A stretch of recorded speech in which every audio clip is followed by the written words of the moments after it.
আজ আপনাকে আমি একটা কাহিনী শোনাব। রাধার সখী ললিতা একদিন প্রসাধন করছিল। ও দর্পণে নিজেকে দেখল, আর তখন ওর প্রসাধন ওর ভালো লাগলো না। ও বারংবার নিজের প্রসাধন বদলাতে থাকলো আর দর্পণের দিকে তাকালো। কখনো ফুল বদলালো, কখনো বস্ত্র বদলালো, কখনো আভূষণ বদলালো, কিন্তু কিছুতেই নিজের প্রসাধন ওর ভালো লাগলো না। ওর মনে হতে লাগলো যেন ওর রূপ ওকে ত্যাগ করেছে। ও এই কথা রাধাকে বলল। রাধা ওই দর্পণের দিকে তাকালো, একটা বস্ত্র নিল আর সেই দর্পণকে স্বচ্ছ করে তুলল। তারপর ললিতা ওই দর্পণের দিকে তাকালো আর ও নিজের উদ্ভাসিত রূপ দেখতে পেল, নিজের সৌন্দর্য দেখতে পেল। তাৎপর্য মালিন্য দর্পণে ছিল, তার রূপে নয়। ঠিক সেইভাবেই এই দর্পণের মতোই হলো আমাদের মন। যদি এতে মালিন্য থাকে তাহলে এই সংসারের সব কিছুই মলিন বলে মনে হবে। আপনি যদি এই সংসারের সৌন্দর্য দেখতে চান, এই সংসারের শুভ কি সেটা জানতে চান, তাহলে নিজের মনকে স্বচ্ছ করে তুলুন। আসুন আমার সাথে ভালোবেসে বলুন, রাধা রাধা। এটা কোনো এক সময়ের ঘটনা। মাটির নিচে ছিল জল, আর মাটির ওপর ছিল একটা বৃক্ষ, আর সেই বৃক্ষে ছিল একটা পাতা যা আকাশকে স্পর্শ করত। যখনই কোনো ব্যক্তি আসতেন, সেই পাতাকে দেখে তার প্রশংসা করতেন। তাই বলে, আকাশে সোনার মেঘ কত ছবি আঁকে, আপনার নাম কবু লিখে নাহি রাখে। অর্থাৎ প্রতিনিধি ওই বৃক্ষের পাতাকেই মনে করা হতো, সব প্রশংসা ওই পাতাকেই করা হতো। যেখানে চোখের আড়ালে থাকা সেই জল মাটির নিচে থেকে নিঃস্বার্থভাবে নিজের কাজ করে যেত, সেই বৃক্ষকে শক্তি প্রদান করত। কয়েকদিন পরে সেই পাতার অহংকার হতে শুরু করল। সে ভাবতে শুরু করল যে আমিই হলাম এই জলের অস্তিত্ব, আমি আছি, সেই কারণেই এই জলের কথা স্মরণ করা হয়। আর কিছুদিন পরে সেই বৃক্ষ সেই জল শোষণ করা বন্ধ করে দিল, এবং সর্বপ্রথম মৃত্যু হল সেই পাতার। সেই পাতা যা আকাশকে স্পর্শ করছিল তা ঝরে মাটিতে পড়ে গেল, আর প্রত্যেক ব্যক্তি তার ওপর দিয়ে হেঁটে চলে যেত, তাকে দেখে আর কেউ প্রশংসা করত না। সেই জন্য জীবনে কখনো অহংকার করবেন না, বিশেষ করে তাদের কখনো অহংকার প্রদর্শন করবেন না যাদের কারণে আপনি সাফল্য লাভ করেছেন, যারা আপনার জীবনের আধার। চিরকাল তাদের প্রতি কৃতজ্ঞ থাকুন, তাদের সাথে সম্পর্ক বজায় রাখুন, তাদের সাহায্য করুন, আর আমার সাথে ভালোবেসে বলুন, রাধা রাধা। আপনি কখনো কখনো নিশ্চয়ই কোনো ব্যক্তিকে এটা বলতে শুনেছেন, বা আপনি নিজে বলেছেন বা ভেবে দেখেছেন যে আমি আমার নিজের জীবনে যেটা করতে চেয়েছিলাম সেটা করতে পারলাম না, যে লক্ষ্য অর্জন করতে চেয়েছিলাম সেটা অত্যন্ত কঠিন ছিল, আমি এগোতে পারলাম না, আদি ইত্যাদি। আমরা সবাই কখনো না কখনো ভাবি যে লক্ষ্য আমরা নির্ধারণ করেছি সেটা আমাদের পক্ষে অত্যন্ত কঠিন, প্রায় অসম্ভব। আমাকে বলুন, যে প্রত্যেকটা বস্তু বা সাফল্য যা কিছু আপনি কামনা করেছেন, কোনোটাই কি সরল ছিল? নির্বাচনের সময় সেটা সরল ছিল না, সেই জন্যই আপনি সেই লক্ষ্যটা নির্বাচন করেছেন। কারণ সংসারের যে কোনো বস্তু বা কোনো সাফল্য যদি খুব সহজে পাওয়া যায় বা কম চেষ্টা করেই লাভ করা যায়, সেটা আমাদের ততটা সন্তুষ্ট করে না। সেই জন্য আমরা জেনে বুঝেই কঠিন লক্ষ্য নির্বাচন করি, কারণ সেই লক্ষ্য আমাদের প্রতিস্পর্ধা এবং সংঘর্ষের সম্মুখীন করে, যার সম্মুখীন হয় অগ্রসর হওয়ার পরে আমরা আরও বেশি শ্রেষ্ঠ হয়ে উঠি। সেই জন্য কিছু অসম্ভব কিনা সেই বিষয় চিন্তা করবেন না, শুধু অগ্রসর হতে থাকুন, নিজের কর্ম করুন, সেই লক্ষ্যকে প্রাপ্ত করুন, আর আমার সাথে ভালোবেসে বলুন, রাধা রাধা। প্রত্যেকটি মানুষ জীবনে কখনো না কখনো এই কথাটা নিশ্চয়ই শুনেছেন যে ভাগ্যের থেকে বেশি আর সময়ের পূর্বে কিছুই পাওয়া যায় না। আর এটা সত্যিও বটে। কিন্তু এর থেকেও বড় একটা সত্যি আছে, আর সেটা হলো যে আপনি নিজেই নিজের ভাগ্য রচনা করতে পারেন নিজের কর্মের দ্বারা। যেমন ধরুন, যদি আপনার ভাগ্যে কোনো জিনিস না থাকে তাহলে সেটা এসেও চলে যাবে, আর যদি ভাগ্যে কিছু থাকে তাহলে তা নিজেই আসবে, যদি আপনি সেই কর্ম করেন। যেমন ধরুন পাণ্ডবরা, ওনাদের জীবন কি ছিল, ওনাদের সাথে কি হয়েছিল? ওনাদের পিতা বনবাসী হয়েছিলেন, অকাল মৃত্যু লাভ করেছিলেন। এবার এটাই যদি ওনারা নিজেদের ভাগ্য বলে মেনে নিতেন আর কিছুই না করতেন, তাহলে মহাভারতের সেই যুদ্ধে জয়লাভ করে সমস্ত ভূমণ্ডলের স্বামী কি করে হয়ে উঠতেন? অর্থাৎ হতে পারে সিংহ বনের রাজা, কিন্তু শিকার নিজে পায়ে হেঁটে তার কাছে আসে না। সেই ভোজন লাভ করার জন্য সিংহকে কর্ম করতেই হয়। তাহলে আপনার ভাগ্যে যেটা আছে সেটা আসবে, কিন্তু কর্মের জোরে আসবে। তাই কর্ম করতে থাকুন আর আমার সাথে ভালোবেসে বলুন, রাধা রাধা। মানুষ যখনই কোনো কাজ করেন তখন ওনার মনে একটা প্রশ্ন অবশ্যই আসে যে এই কাজের পরে লোকে নিন্দা করবে নাকি প্রশংসা করবে। এই বিষয়ে ভাবতে ভাবতে ওনারা এটা বুঝতে ভুলে যান যে নিন্দা এবং প্রশংসার বিষয় ভেবে ওনারা নিজেদের একাগ্রতা এবং সমর্পণ দুটোই হারিয়ে ফেলেন। নিন্দা হবে ভেবে ভয় পাওয়ার কি প্রয়োজন? নিন্দাতে অনুচিত কি আছে? উচিত দৃষ্টিভঙ্গি দিয়ে ভেবে দেখুন। নিন্দা এবং প্রশংসা এই দুটোই হলো অনিবার্য। নিন্দা যখনই হয় তখন যে যাই বলুক না কেন, আপনি একটা সুযোগ লাভ করেন, একটা সুযোগ নিজের ভুল বুঝতে পারার, সেটা শুধরে নিতে পারেন, নিজের পথ বদলে নিতে পারেন আর সাফল্যের পথে অগ্রসর হতে পারেন। একটা শিক্ষা পাওয়া যায় এই নিন্দা দ্বারা। আর যখন প্রশংসা লাভ হয় তখন আমাদের মন আনন্দে ভরে ওঠে। এই দুটোই অত্যন্ত প্রয়োজনীয়। সেই জন্য নিন্দা এবং প্রশংসার এই খেলায় জীবনের অঙ্কটা বদলে ফেলবেন না, সেটা অনুচিত হবে। কারণ জীবন না শুধু নিন্দার বিষয় আর না শুধু প্রশংসার, জীবন হলো আত্মিক সুখের বিষয়। যখন আপনি কোনো শ্রেষ্ঠ কাজ করেন, আপনার মন আপনাকে বলে দেবে যে আজ আপনি কোনো শুভ কাজ করেছেন। সেটাই হলো আত্মিক সুখ, এটাই হলো জীবন। তাই নিন্দার মাধ্যমে যে দুঃখ জীবনে আসে বা ফেলে আসা অতীতের জন্য আপনার জীবনে যে দুঃখ আসে, সেগুলো ভাবা বন্ধ করে দিন আর কর্ম করুন এই বর্তমানের জন্য, আগামী ভবিষ্যতের জন্য। আসুন আমার সাথে ভালোবেসে বলুন, রাধা রাধা। দেখুন, এটা তো সবাই করে থাকেন, ধনের কামনা করা, ধন অর্জন করা, ঈশ্বরকে ধন্যবাদ জানানো, সবাই করেন, কিন্তু ফল সবাই পান না। কারণ বেশিরভাগ মানুষই পেছনে ফিরে তাকিয়ে এটা ভাবেন যে আমরা তো জীবনটা যাপনই করলাম না। এই জীবনে সবকিছু আছে, সম্পত্তি আছে, স্বাচ্ছন্দ্য আছে, সাফল্য আছে, শুধু সুখ আর শান্তি নেই। এবার এরকমটা কেন হয়? এর পেছনে কারণটা কি? কারণ হলো এটাই যে জীবনে বাঁচার যে বিধি আপনি নির্বাচন করেছেন তা কিছুটা অনুচিত। জীবনে কিভাবে বাঁচা উচিত, জীবনযাপন কিছুটা রীতি মেনে করা উচিত। অর্থাৎ সবাইকে ভালোবাসুন, কারোর সাথে ছলনা করবেন না, সম্পর্ক গড়ে তুলুন, তা পালন করুন।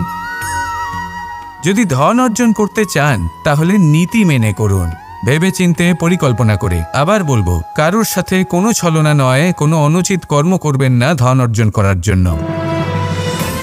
আর যদি ঈশ্বরকে ধন্যবাদ জানাতে চান তাহলে প্রীতি দ্বারা করুন। আর যে ব্যক্তি রীতি, নীতি আর প্রীতি এই তিনটি ভাব বুঝে উঠতে পারে এবং তা আত্মসাৎ করে নিতে পারে, তার অতীত, ভবিষ্যৎ এবং বর্তমানকাল সব কিছু সংযত হয়। আপনি কিভাবে জীবনযাপন করতে চান, কিভাবে ধন অর্জন করতে চান, ঈশ্বরকে ধন্যবাদ জানাতে চান, নির্বাচন আপনার। আসুন আমার সাথে ভালোবেসে বলুন, রাধা রাধা। ভয় হলো মানুষের জীবনে এমন একটি আবেগ যেটা না থাকলেও মঙ্গল, আর থাকাটাও প্রয়োজনীয়। এই ভয় মাঝে মাঝে মানুষকে কোনো কর্ম করা থেকে বাধা দেয়, আবার কখনো মানুষকে এই ভয়ই কোনো কর্ম করতে প্রেরণা প্রদান করে। এবার যেমন মৃত্যুর পর আমরা স্বর্গলাভ করব নাকি নরক বাস করব, সেই বিচারটা ভয় হিসেবে মানুষের মনে ঘর করতে থাকে। আর এই ভয়ের বিষয়ে মানুষ এতটাই ভাবে যে নিজের জীবনের লক্ষ্য, উদ্দেশ্য, রীতি এই সব কিছুর বিষয়ে ভুলে যায়। দেখতে গেলে মৃত্যুর পরে কি হবে সেটা আমাদের মধ্যে কেউ জানে না, সেটা তো মৃত্যুর পরেই আমরা জানতে পারব। কিন্তু এই মৃত্যু পর্যন্ত নিজের জীবনের সারথি হলেন আপনি নিজেই, তাই না? আপনি চাইলে এই জীবনকে স্বর্গও করতে পারেন, আবার নরকেও পরিণত করতে পারেন। নির্ভর করছে আপনার কর্মের ওপর আর আপনার আপনজনের ওপর। আপনি যাদের আপন বলে মনে করেন, অনেক সময় যাদের আপনি বন্ধু বলে মনে করেন, কথায় আছে যে প্রকৃত বন্ধুর মধ্যে ঈশ্বর বসবাস করেন। এই বন্ধু আপনাকে হয় পথ থেকে সরিয়ে দেবে বা উচিত পথে নিয়ে আসবে। এরাই আপনার জীবনকে স্বর্গ করে তুলতে পারে বা আপনাকে নরক পথেও টেনে নিয়ে যেতে পারে। তাই জীবনে নিজের কর্মের বিষয়ে আর নিজের সঙ্গের বিষয়ে ভাবুন, সতর্ক হয়ে এগোন আর আমার সাথে ভালোবেসে বলুন, রাধা রাধা। লোভ এবং ক্রোধ এই দুইয়ের মধ্যে সম্পর্ক খুব গভীর। এবার আপনি বলতে পারেন যে এটা আমি কি বলছি, একটু বোঝার চেষ্টা করুন। জীবনে যখনই আমরা কোনো বস্তু লাভ করতে চেষ্টা করি, তার বাসনা পোষণ করি, আর যখন সেই বস্তু আমাদের কাছে আসে, আমরা চাই যে এটা আমাদের সাথেই থাকুক, আমরা সেটা সংরক্ষণ করে রাখার চেষ্টা করি। লোভের জন্ম হয়। আর যখন তাকে সংগ্রহ করে নিজের কাছে ধরে রাখতে পারি না, যখন সেই বস্তু আমাদের থেকে দূরে চলে যায়, তখন সেই লোভ ক্রোধে পরিবর্তিত হয়ে যায়। এবার এই ক্রোধ কি করে? এই ক্রোধ আপনার মনে ভয় উৎপন্ন করবে, কিছু সন্দেহ উৎপন্ন করবে। মনে হবে যে যেন আমি সেই বস্তুর যোগ্যই ছিলাম না, আমার চেষ্টায় কোনো ত্রুটি ছিল, আমিই কোনো অনুচিত কিছু করেছি। আর এই যে ভ্রম, সেটা আস্তে আস্তে আপনার মনকে ব্যাকুল করে তুলবে। আর এই ব্যাকুল মন আস্তে আস্তে আপনার যুক্তিতর্কের ক্ষমতাকে নাশ করে দেবে। তর্ক বিতর্কের শক্তি অর্থাৎ বিবেক। আর যখন আপনি নিজের বিবেক হারাবেন, তখন এমন মনে হবে যেন আপনি নিজের জীবন নষ্ট করেছেন। এর অর্থ এটা নয় যে জীবনে কামনা করবেন না, ইচ্ছে পোষণ করবেন না। অবশ্যই ইচ্ছে পোষণ করুন, আর যা কিছু লাভ করতে চান তা অর্জন করুন, কিন্তু তার প্রতি মনে লোভ জন্মাতে দেবেন না, সেটা অনুচিত ব্যাপার। একবার যদি লোভ জাগ্রত হয়, তাহলে সেটা আপনাকে আপনার পতনের দিকে নিয়ে যাবে। তাহলে লোভকে নিজের থেকে দূরে রাখুন, ক্রোধও আপনার থেকে দূরে থাকবে। আসুন আমার সাথে ভালোবেসে বলুন, রাধা রাধা। কখনো কখনো আমরা অনেক কিছু ভাবি, তারপর দুঃখী হয়ে যাই যে এত কিছু ভাবা সত্ত্বেও আমরা যে কর্ম করতে চেয়েছিলাম সেটা করতেই পারলাম না, যে লক্ষ্যটা আমরা লাভ করতে চাইছিলাম সেটা করতেই পারলাম না। আমরা সংসারের সামনে এটা ঘোষণা করে ফেলি, কথা দিয়ে ফেলি যে এই কর্ম আমি করে দেখাবো, এই সাফল্য আমি প্রাপ্ত করেই ছাড়ব, কিন্তু করতেই পারি না। তার কারণটা কি? চেতনা, আমাদের একাগ্রতা। আমরা একাগ্র হয়ে পড়ি এই সংসারকে কিছু প্রমাণ করে দেখানোর জন্য, যেখানে আমাদের একাগ্রচিত্ত হওয়া উচিত নিজেদের কর্মের ওপর। কোনো বস্তু বা কোনো সাফল্যের কামনা করা, তার জন্য পরিকল্পনা করা, তার জন্য কর্ম করা আর তা প্রাপ্ত করা, এটা আমাদের কর্তব্য। আর আমাদের মনোযোগ শুধু সেদিকেই কেন্দ্রীভূত হওয়া প্রয়োজনীয়। এই সংসারকে বলার কোনো প্রয়োজন নেই। একবার যদি আপনি কর্ম করে দেখান, তাহলে সংসার এমনিও দেখতে পাবে। সেই জন্য প্রতিশ্রুতি দেবার পরিবর্তে দৃঢ় সংকল্প করে অগ্রসর হতে থাকুন। শুধু ভাবার বদলে কর্ম করতে শিখুন, আর বলার পরিবর্তে সেটা করে দেখাতে শিখুন।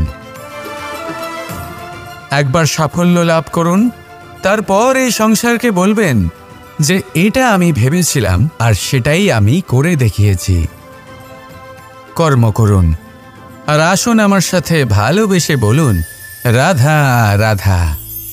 কখনো কখনো আমাদের নিজেদের ভাবনা চিন্তাই জীবনের পথে অগ্রসর হতে বাধা দেয়।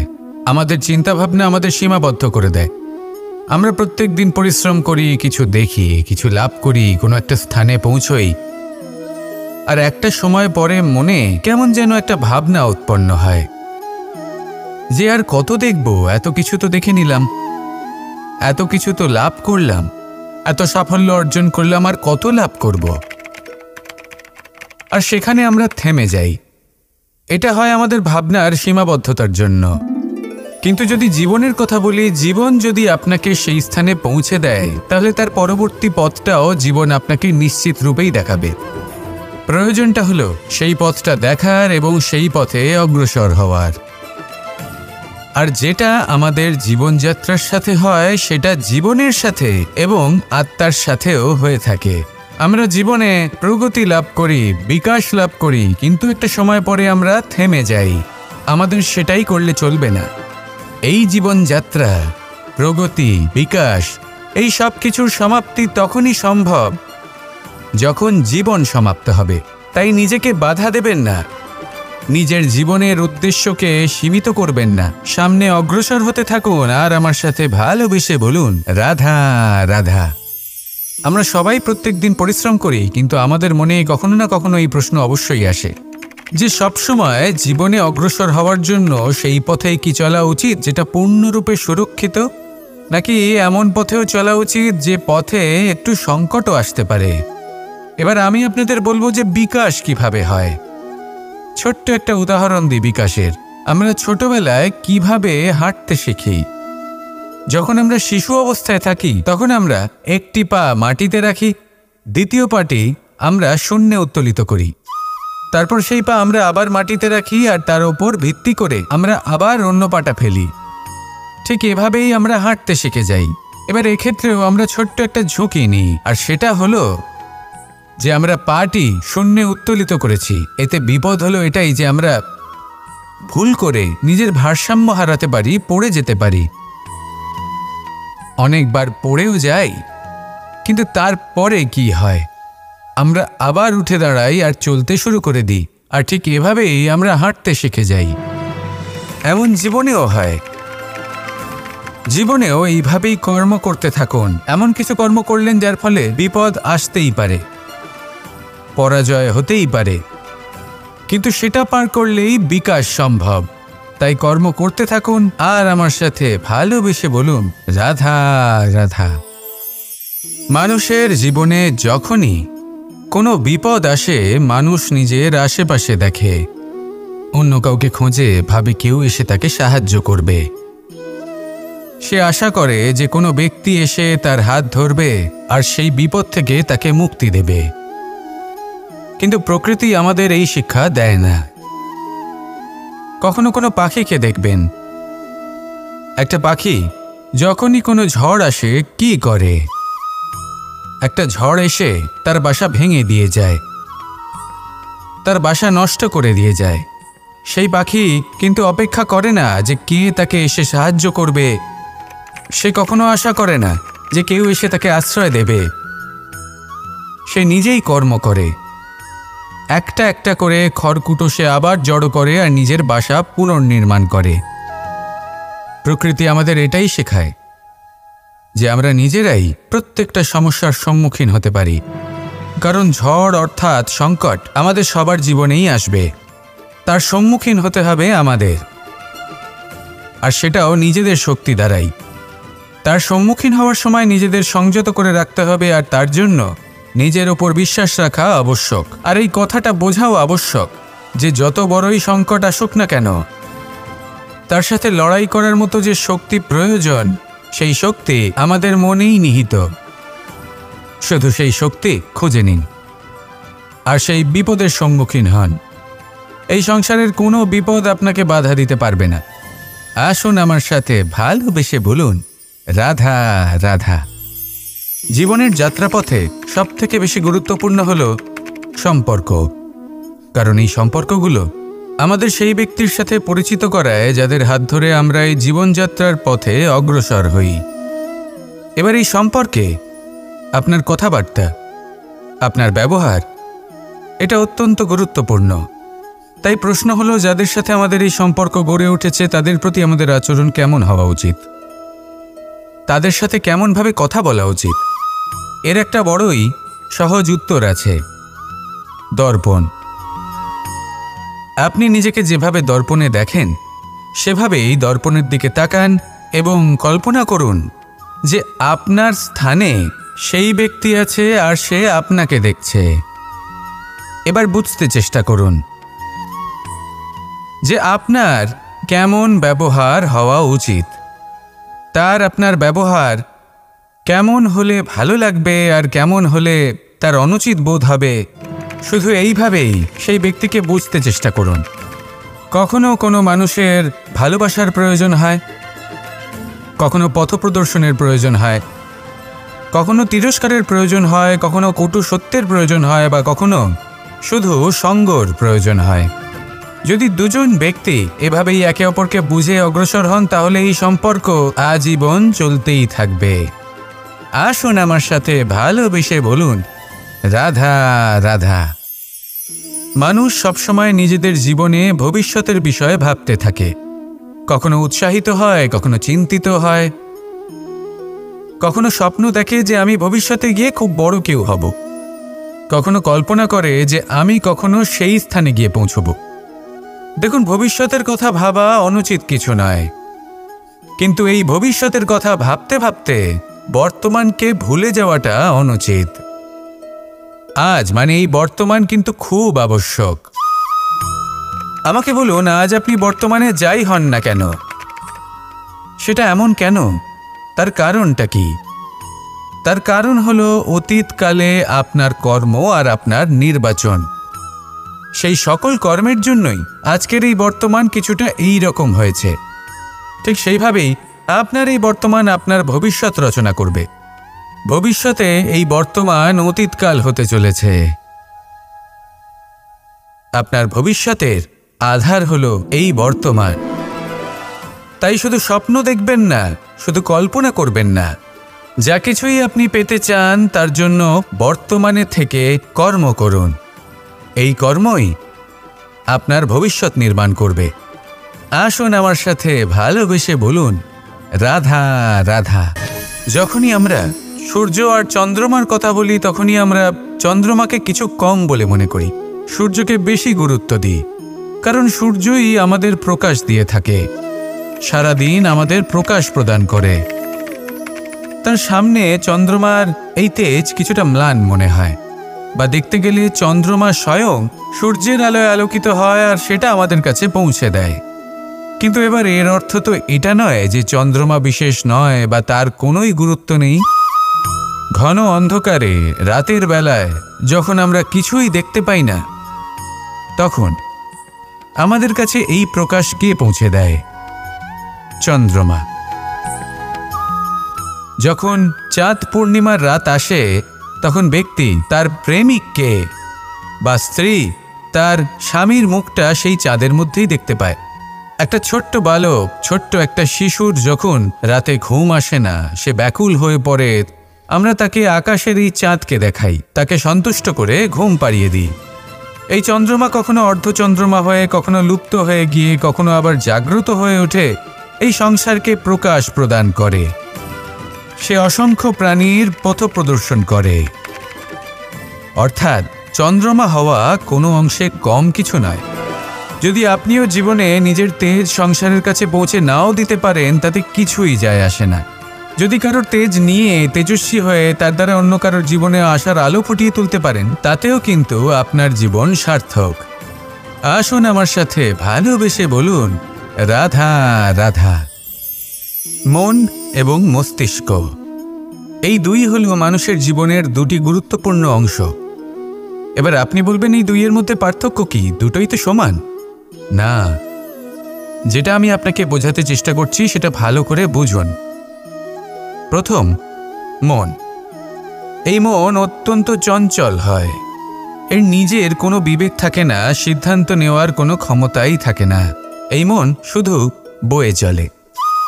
আর দ্বিতীয় হলো মস্তিষ্ক, সেই অংশ যেখানে বুদ্ধির সঞ্চার হয়ে থাকে। এটা হলো জ্ঞান দ্বারা পরিপূর্ণ এবং অত্যন্ত প্রবলও হয়। বেশিরভাগ সময় জীবনের সঠিক সিদ্ধান্ত নেওয়ার ক্ষেত্রে এই মস্তিষ্কই আমাদের সাহায্য করে। সেখানেই মন মাঝে মাঝে আমাদের উচিত সিদ্ধান্ত নেওয়ার ক্ষেত্রে বাধা দেয়, কখনো সঠিক পথ থেকে সরিয়ে দেয়, কারণ চঞ্চল প্রবৃত্তি হওয়ার কারণে এটা অস্থির হয়ে থাকে। কখনো কখনো নেয়া সিদ্ধান্ত বদলাতেও এই মন আমাদের বাধ্য করে। সেই জন্য আপনি যদি জীবনের পথে অগ্রসর হতে চান, তাহলে মস্তিষ্কের সিদ্ধান্তে আস্থা রাখুন, পূর্ণরূপে নিজের সঙ্গী করে তুলুন। হতে পারে তখন আপনার এই মন বিদ্রোহ করে বসল, কিন্তু দৃঢ় নিষ্ঠার সাথে মস্তিষ্কের সিদ্ধান্তে আস্থা রাখুন। আস্তে আস্তে এই মন, যাকে আপনার শত্রু বলে মনে হচ্ছিল, আস্তে আস্তে সেটাও আপনার বন্ধু হয়ে উঠবে আর আপনাকে সাহায্য করবে। আসুন আমার সাথে ভালোবেসে বলুন, রাধা রাধা।